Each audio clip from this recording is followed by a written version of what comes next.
My name is Ryan Spath, and I'm a realtor with Keller Williams Boise and an investor here in the Treasure Valley. Tonight we're going to have a real estate meetup, and the topic is going to be how to analyze real estate deals and financing that makes these options work. This is very important as you start your investing journey for a couple reasons. One, first and foremost, you need to know what you can qualify for as far as purchasing, so that way you know what strategy will work for you. And two, you need to know how to analyze deals so you can see if what you're trying to do, what you're underwriting, makes sense for your scenario. I hope you enjoy.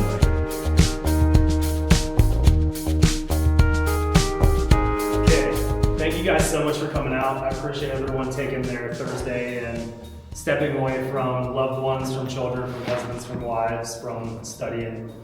I appreciate it from the bottom of my heart. I think that if we all come together and work together, we can build something awesome, and I truly appreciate everybody coming out tonight. My name is Ryan Spath. I'm a local realtor here with Keller Williams Boise and an investor in the Treasure Valley. My investing journey began back in 2013. This is the first property I bought. I, like many of you, had the idea of pursuing the American dream. I didn't know what investing was. I just was under the impression that if I work hard, if I save up my money, I can buy a house and I'll live happily ever after. So I did. I bought this house, I scraped up money, I put 30 grand down, I was living, everything was great. This is in Tigard, Oregon. The plan was to live here for 10 years. I'm from Florida originally. I was gonna live here for a decade and then move back to the Sunshine State. Well, life changed. After living in this property for about 10 months, I relocated to Boise, Idaho for work. I called my real estate agent, a Keller Williams agent, her name's Sharon Blodick, shout out to Sharon. And I said, hey Sharon, my life has changed. I'm gonna move to Boise, I wanna sell the property. And she said, hey Ryan, you don't wanna sell this, you wanna turn it into a rental. She said, you just bought it, after you pay me, you pay the other agent, you pay all the fees, you're gonna take a big loss. I'm like, okay, hey, that sounds amazing, but I don't know how to manage properties, right? Like I bought it to live in, I'm gonna move, I'm gonna be hundreds of miles away, I don't wanna deal with it. She said, don't worry about it. I have a great person that does property management, I'll make an introduction, you move over there and we'll handle the rest. I said, okay, sounds good. Nothing sexy, nothing exciting. I think I was losing 50 bucks a month after paying the property manager. It was a new construction home, so I didn't have to worry about anything breaking or any kind of major repairs. Fast forward, I move here, I buy a property on owner finance. It's a townhome in Garden City that I still own. I move someone in one of the rooms, I'm house hacking, living for super cheap. This was 10 years ago, so the property was like 160 grand. My mortgage was 800 bucks. I'm charging $400 for my roommate to live in the room. Life is good, right? A couple years go by. Now instead of losing 50 bucks a month, I'm making 50, so it's costing me $350. I'm a big real estate investor, go me. I meet my now wife, I kick out the roommate, and she becomes pregnant with our first daughter. So we no longer want to live in the townhome. And I remember, hey, I've got this property in Portland. So I call my agent, hey Sharon, Ryan, how's everything going? Good, tell her my scenario. She says, hey, if you sell this and you pocket the money to buy a house, you're gonna get killed on capital gains. Why don't you do a 1031 exchange? I'm like, what is that? Who knows what a 1031 exchange is in here? Some of you guys, some don't. So this is pretty much what it is. When you sell an asset and you exchange it for something else, you have an intermediary that holds the money after you sell it, and then you have 45 days to identify a property and 180 days to close. So this is fast forward 2016 or 17, we make 120 grand, which pre-COVID, that's a whole hell of a lot of money, excuse my language, and it still is to me today, nothing to shake a stick at. So that $30,000 investment, fast forward, we bought these two properties, right? And it wasn't anything sexy again, we're making maybe 200 bucks a month. We kicked the roommate out, so now I'm back to the same scenario. It's costing me $400 a month to live. Hoorah, we're big time, right? Fast forward a little bit further, COVID happens, we scrape equity out of this property, another 130 grand from that original 30. I buy this property and a couple others with Sonny's guidance. Why do I tell you guys this story? Because my journey started with one property, one $30,000 check, which back in those days, 30 grand was a whole lot of money. People weren't making 100K, like it wasn't like it is now. And all it takes is one thing to lead you to the future, right? The point of this is you have to start. You have to take action. How do we do this? We do this by learning how to analyze deals, and we do this by having a lending partner like Sunny that shows us the things that we qualify for. Most people don't struggle because deals don't exist. They struggle because they don't know how to analyze them. I stand by this, you guys. Whether you're starting off, whether you're willing to do a house hack, whether you're going to do what my wife and I did. We've been married 9 years next month. We've moved 7 times. I have an 8-year-old and a 5-year-old. So you do the math. It wasn't easy, right? Whether you're willing to do what we did, where you save up instead of trade up, or maybe you make a lot more money and you can just write a check, or you're doing creative things. The point is you need to know how to analyze the deals, and you need to know what you qualify for to be able to do so. A little bit of mindset before the math, you guys. This is a business, and the sooner you treat it like one, the better off you're going to be. What do I mean by this? At bare minimum, if you have rental properties, you need to have a credit card that is strictly for this. You need to have a separate bank account, and you need to have at least an Excel spreadsheet where you track all your expenses and your income, so that way at tax time you have something to hand over. Emotion kills margin. For my wife and I, we've literally, every property we've bought, it's just been part of a bigger plan. Our plan is to buy greenhouses on the Monopoly board to be able to trade them for a big red hotel one day, right? Appreciation, like this says, it is a bonus. I don't know if any of you guys had properties during COVID. It was absolutely insane. It was hockey stick. You could own anything and it went up. You can't underwrite properties this way. We can't assume that we're gonna make 10, 12, 15% appreciation. Historically speaking, properties go up 2 to 4%, and that's the reality of the situation, right? Lastly, the goal is controlled growth. Whatever you decide to do, whether it's house hack, whether it's creative finance, whether it's conventional, stay in your own lane. Whenever I have gone outside of my lane, it's gone terribly. Let me give you an example. We moved to Florida a few years ago, and we were buying properties, and I got shiny object syndrome. We bought a property across the water.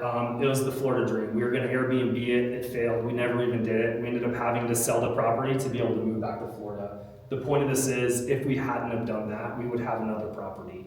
Did it kill us financially? No, it didn't. Did it set us back? Yes, a little bit. The point of this is, whatever you decide to do it controlled and stay in your own lane. Okay, without further ado, you guys, I want to call up Sunny with Unlimited Mortgage. We're just going to run through some scenarios of income and what you qualify for. He's going to give a little handout so we know what we're talking about here, and then he and I are just going to kind of have a Q&A. This will be pretty much what you would go through if you were going to get approved for conventional lending.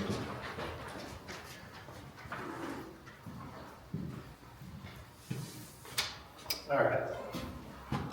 So I am Sonny Knudsen. I have Unlimited Mortgage Group. I've been doing mortgages in the area here for since '98.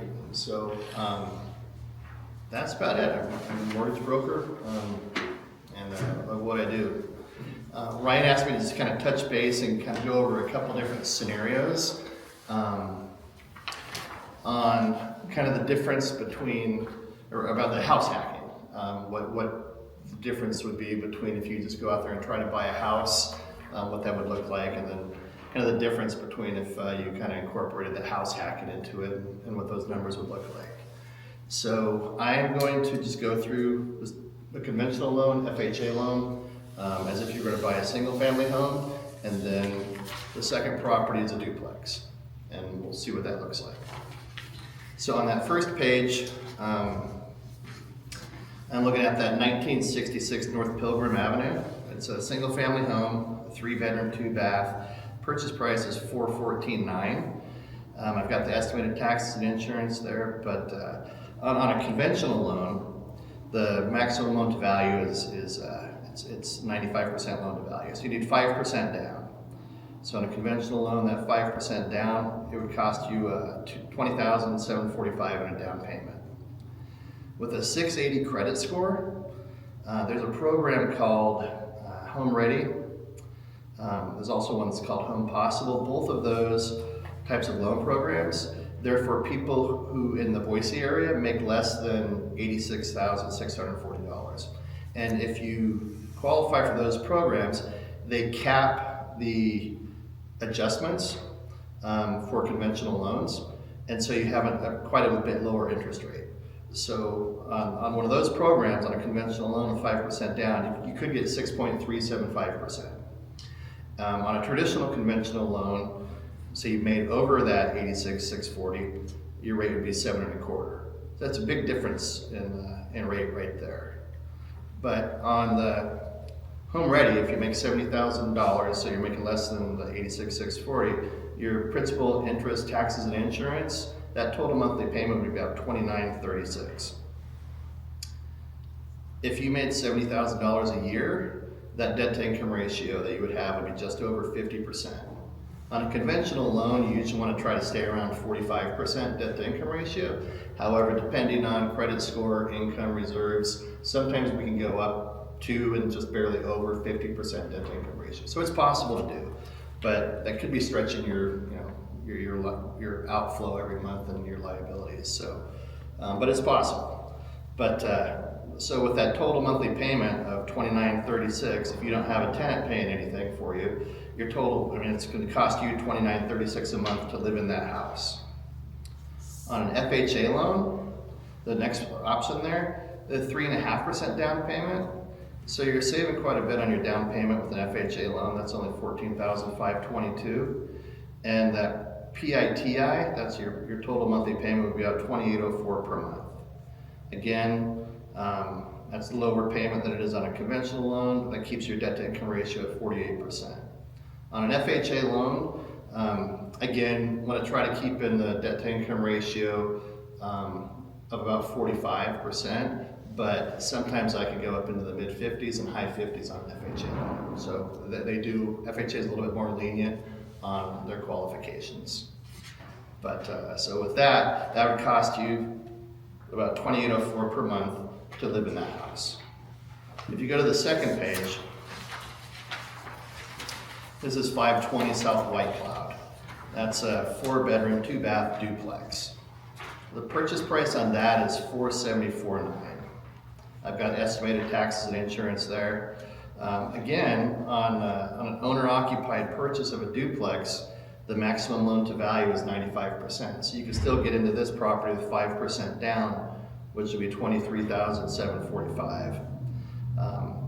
And the estimated total monthly payment on that would be about $3,395. So, and that would have, without a tenant, that's got a 58% debt to income ratio.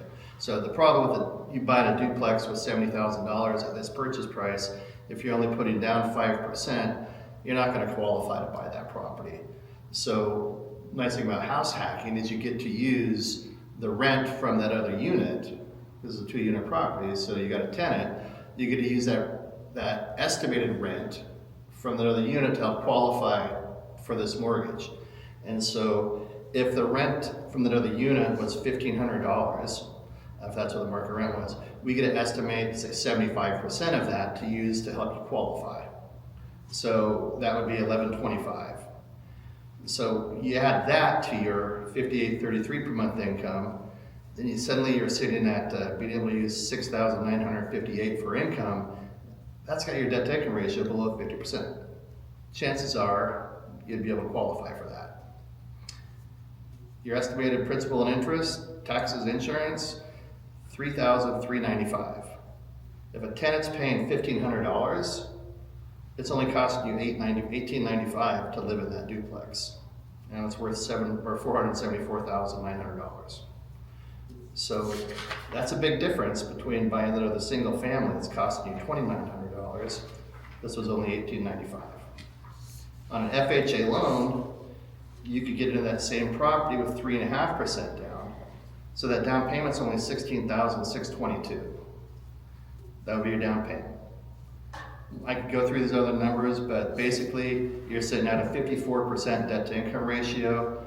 Chances are on an FHA loan, we may be able to get you to qualify. Sometimes on duplexes, it might be kind of tough to get over that 50%, but we've done it. On an FHA loan, if we get you qualified for this property, we get to use that rental income again. That gets your debt to income ratio down to 45%. and it's only costing you $1,655 per month to live in that property, because you got your tenant paying $1,500. So I think that's kind of the wow factor when it comes to looking at being able to house hack. You're buying a more expensive property, adding value, and it's costing you less money to live, almost half. So I think that's the whole point. That's what I wanted to show you. But I also just wanted to touch base on, some people don't really understand that there's other types of income that we can use other than just, say somebody works W-2, 9 to 5, doing whatever they're doing. Different types of income could include commission income. It can include if somebody's on Social Security disability, Social Security retirement. Those different types of income we can usually count as well to help income. So we have a lot of people who work and still collect as the Social Security. So we can help that to help people, we could use that to help people qualify. Other types of income, it's obviously if somebody already has some rental properties, we could use that to help their income. And then there's a lot of different other types of income. I just wanted to make sure that people know that different types of retirement income, disability income, those are things that we can use to help qualify people. The difference and when an appraisal is done on an investment property, there's two things there's two different types of rent that they look at. One is if the property is rented, say it's rented for $1,000 a month, but the market rent is $1,500 a month. So, sometimes that happens. People have a tenant in the property that they've had there for several years. They haven't increased the rent, and so they're losing money by charging only $1,000 per month. But if the market rent is $1,500, and the appraisal supports that, we can still only use that $1,000 a month to help you qualify. And since I could only use 75% of that, instead of having the $1,500 and $1,195, I can only use $750 to help you qualify. So sometimes it's nice to have a property where it's not rented out, because then you have an opportunity to get somebody in there and rent it out for what it's worth, versus somebody that's been in there for 5 years and you're not going to be making any money. You have to worry about evicting those people and things like that. But for qualifying purposes, we have to go off of the lower of the two, either the market rent or the current lease agreement. Okay. Any questions on that? Okay. Can you challenge that, Sonny? No. It is what it is, whatever. If it's lower than the appraised, then that's what it is. Yeah. And also too, if you, let's say your renters are paying $1,900, but the comps are coming back that should be $1,500, but they've been there for 6 months and they have a year lease or a 2-year lease. Can you argue that or no? Are you guys gonna take the lower? We have had to with me. It's just, is it gonna work or not? Okay. Yeah. Yep. Well, it's usually for what's in there. I mean, the appraiser says it's worth more, but the reality of what's really happening is you're making less money. So it's usually going off those lease agreements. So whichever is lower. Or you have a higher. Are you talking about if you're renting it out for more than the appraisal says it's worth? Yeah, they're going off of the market. So they're going to be the most conservative. Yeah. Whenever they're doing anything, it's always going to be the most conservative. Okay. Yeah. So they're going to take that lower amount.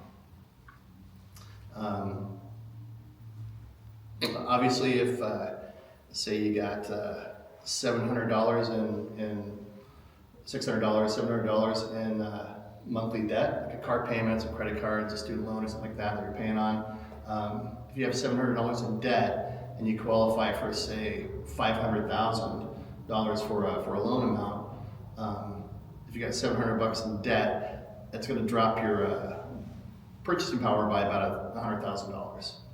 So those liabilities do add up, and it's a good estimate to estimate between $600 and $700 for every $100,000 for a purchase price or loan amount. So it really adds up. So I would say the lower your liabilities are every month, the more you're going to be able to afford. It's just kind of the way it is. Credit history, credit scores are the main factor. Lower credit scores, the interest rates that you're going to be paying are going to be a bit higher. And sometimes, There's like little tier, from like 739 from 739 down to 720 is one tier for what you would get for interest rates. And then below, like 640 to 680 would be a different tier of interest rates. Now, over 780 would be, you're going to get the best interest rates. So credit scores, credit history make a big difference on whether you're able to qualify and what you're going to pay for the loan. Employment gaps, most of the time if somebody has left a job and there's an employment gap, if it's shorter than 2 months, it's usually not a big deal.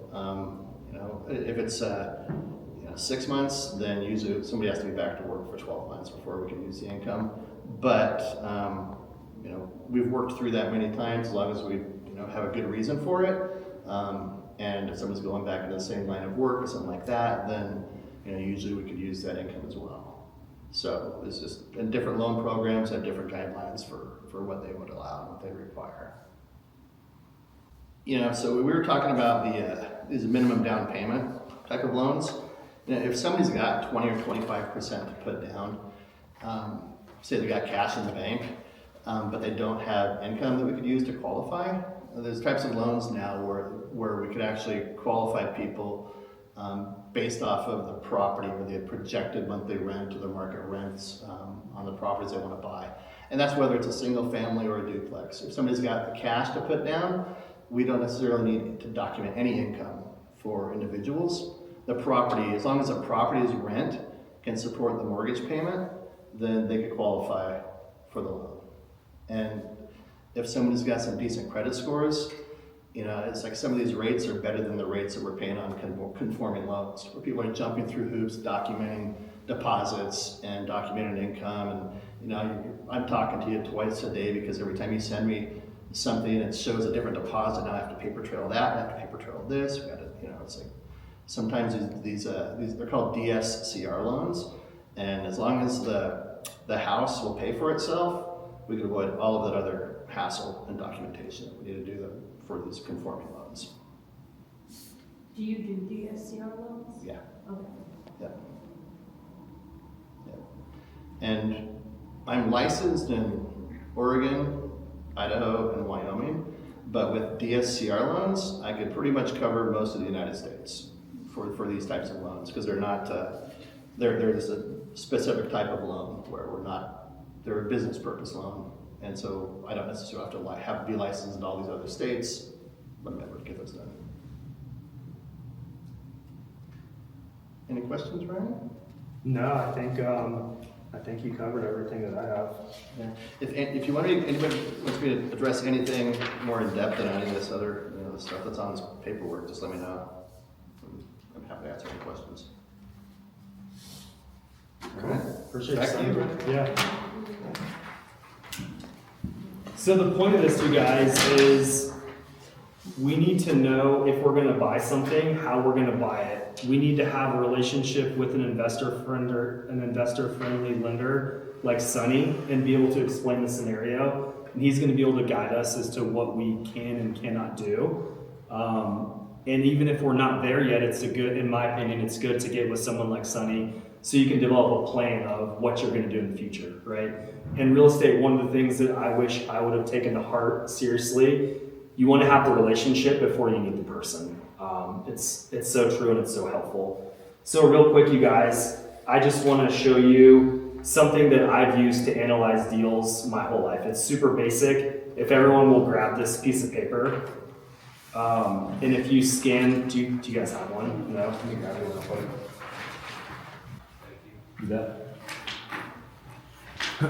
So grab that piece of paper, and I'm just going to run you through how I analyze deals.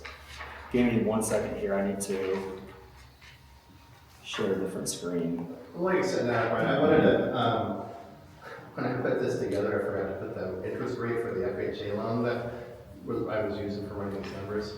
The rate on the FHA loan that I was using was 5.625, just so you have an idea. That's just kind of the difference between the conventional loans and FHA loans.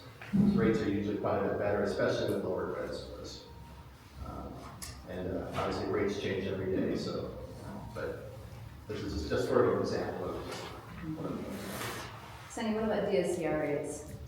Those vary. Sometimes those are right. Those are in the mid sixes sometimes too.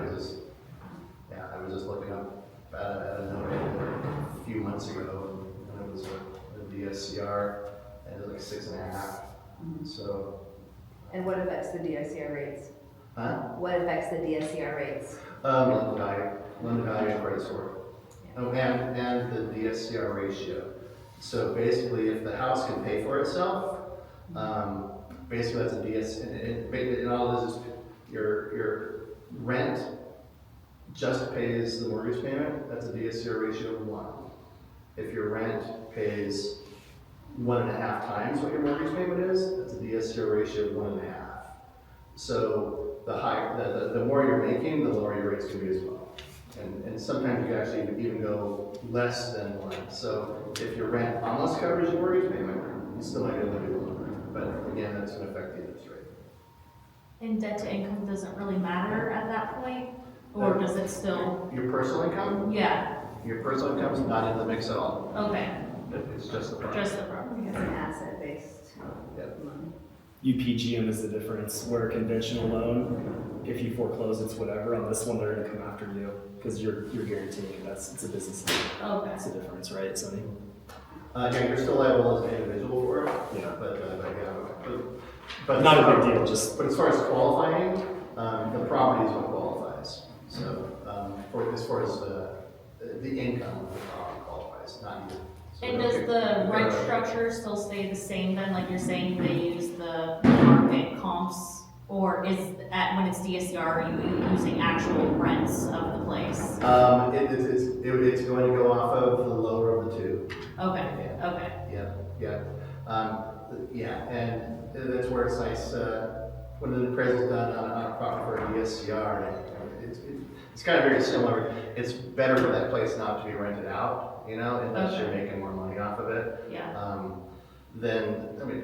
Some investors will allow us to use that lease if it's pretty close, but for the most part, it's going to go off of the lower of the two. Oh, But we could use the full amount, not 75% of it. So we get to use 100% of the income for qualifying, not 75% of it. cool. Okay, so if you scan this QR code, it's gonna bring you to the duplex we were talking about. In the sheet you have in front of you, if anybody wants this, my number's on these things, just text me your name and email address and I'll send you this sheet and the details on how to use it. It's pretty basic. The point of this, you guys, is learning how to underwrite things. When you have a relationship with someone like Sonny and you start shopping, he told us the interest rate for an FHA loan is, I believe you said 5.65, Sonny, right now. So we literally just plug these numbers in. And I know you guys can't do it on your sheet, but I'm just gonna kind of rip through this and show you how to use the sheet at a higher level. So we're using this listing, and all the areas that are in the yellow in the boxes are just numbers that you input, and when you input this on the Excel sheet, everything else is going to auto-populate. So we know based on looking at the listing, it's $900,000 If we're putting 3.5% down, it's gonna cost us 16 grand. Besides the down payment, there's gonna be closing costs, which are 1 to 3%, which on this property are gonna be just under $12,000. And then beyond this, on any property you buy, the only thing you're gonna come out of pocket, it's gonna be an appraisal and it's gonna be an inspection. Those are gonna be somewhere between $750 and $1,500 combined. Going down here, when you look at the listing on the QR code you scanned, you can pull the taxes from this and also just plug this in. We see it's a little bit over 4 grand. Moving down, the insurance, I know from helping clients purchase properties in this area, it's probably gonna be a little bit less than this, but when I'm estimating things before I'm digging in with Sonny and getting the nitty gritty numbers, I always wanna overestimate, so that way, when he gives me the final numbers, I'm happy versus being disappointed, right? And then we know that the rents in this area are gonna be $1,500. A tool that I use, I'm not gonna go into it today because we're kind of running low on time, but I really love Rentometer. You literally just go to rentometer.com, you plug in 123 Main Street, and it's gonna give you a list of properties and what they rent for. This isn't the tell-all be-all, it's just gonna give you what the properties are renting for and an average number. I'm just gonna take that average and plug it in for underwriting purposes, And if it's something that meets the criteria that myself or the person is going for, we're gonna dig in a little bit deeper. What does this mean? I'm gonna take the address, I'm gonna look on Zillow, I'm gonna look at the pictures, I'm gonna see if my property has anything better than the ones that are getting the higher rents, because that's the name of this game. We wanna fix them up a little bit and be able to get more in rent and get a better value for ourselves, right? And then moving down here, if you flip this over on the pro forma side, you guys, this is where you're gonna get your costs of the property. And on you guys' sheet, no, it's not gonna update, but like I said, if you text me your name and email, I'll send this to you. You see, it has a couple key components. We know in Ada County right now, the vacancy rate is 4%. Even if you are on top of it, like I am with all my properties, I still had a 3.69% vacancy last year because I had to renovate a unit, right? Like things happen, things come up. And the more, like I spoke of earlier, if you start treating this like a business from early on, the better off you're gonna be, right? If we underwrite this as 0 when I first did, when I started, and I didn't save, when something goes wrong, you don't have the money for it. I can't stress this enough, especially like this property. I can tell by looking at this thing, it needs a new HVAC, it needs $40,000 worth of work, right? Like you just wanna be prepared for these things when they do happen, and you need to save for them from day one, especially if you're coming from a position where you don't have tons of money like I did when I started, right? Moving down the list in these other items, you can just plug things in, right? If I were a young, scrappy person, I would probably mow this lawn myself. If I were underwriting this to buy it as an investment, I'm gonna factor in the lawn care. It says in the listing that it has 2 meters, so we know that each tenant is paying for their own electricity. Some of these older properties on the bench, they have 1 water line. So if we were gonna move forward with this, we'd wanna talk to the listing agent and see, is that a number that we're gonna have to take into effect? Because if I'm a younger person starting off doing this, or even if I'm gonna buy it as an investment, and this is, let's say, $40 a month. I mean, 40 times 12 is 480, that's $500 a year. That can be a lot if you have 10 properties, that's $5,000, right? So you wanna get in the habit of underwriting this stuff from a very good point at a young age. And then this is CapEx. So my portfolio, we have 12 doors, we have 10 properties. It costs me 16% in repairs a year. That's just the numbers. Some of these properties are 20, 25 years old, and last year was a super heavy year. But if you start underwriting these things from an early stage and you know how to do it, so like this, right? So you need to save $240 a month, right? So you see, when I factor all these things in, if I'm going to underwrite this as an investment, it's not looking as good. Even if I'm able to get $1,500 for both units, I'm gonna lose $500. So for me to buy this as an investment, it's not gonna work, right?